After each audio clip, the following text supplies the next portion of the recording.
नमस्कार मित्रांनो, आपण एक गोष्ट समजून घेऊयात, पण त्याआधी चॅनेलला लाईक, सबस्क्राईब आणि शेअर करायला विसरू नका. 10 डिसेंबर 1903च्या न्यूयॉर्क टाइम्सच्या अग्रलेखात एक प्रश्न उपस्थित केला होता. हवेपेक्षा जड असलेले यान हवेत उडविण्याचा प्रयत्न करणाऱ्या राईट बंधूंना शहाणं म्हणावं काय? त्यानंतर एकाच आठवड्यात किटी हॉक येथून राईट बंधूंनी त्यांचं ऐतिहासिक विमानाचं उड्डाण केलं. वयाच्या 56व्या वर्षी कर्नल सँडर्सजवळ एक जुनी पुराणी मोटार आणि बेकार भत्त्याचा $100चा चेक होता.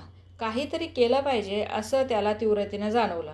म्हणून त्यांनी आईची पाककृती आठवत असलेली ती पाककृती विकण्याचा विचार केला. पहिली ऑर्डर मिळवण्यासाठी त्याने 1000हून अधिक दारे ठोठावली होती.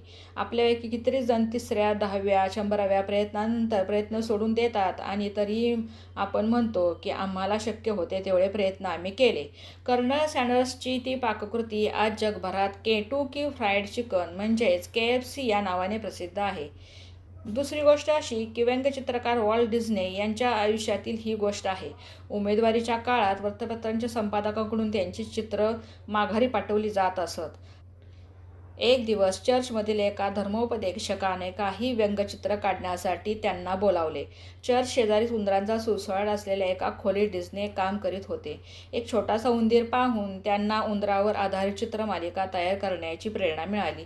हीच आज जगभरात आबालवृद्धांना आवडणाऱ्या मिकी माऊसची सुरुवात होती. यशस्वी लोक हे काही अवाढव्य अचाट गोष्टी करीत नाहीत, तर ते साध्या साध्या गोष्टी वैशिष्ट्यपूर्ण रीतीने व्यवस्थित करतात. आपण यातून काय शिकलो? तर प्रत्येक अडथळ्यानंतर स्वतःला विचारा, या अनुभवातून मी काय शिकलो? असं केलं तरच तुम्ही वाटेतल्या अडथळ्यांचा प्रयत्नपूर्वक चांगला उपयोग करून घ्यायला शिकाल.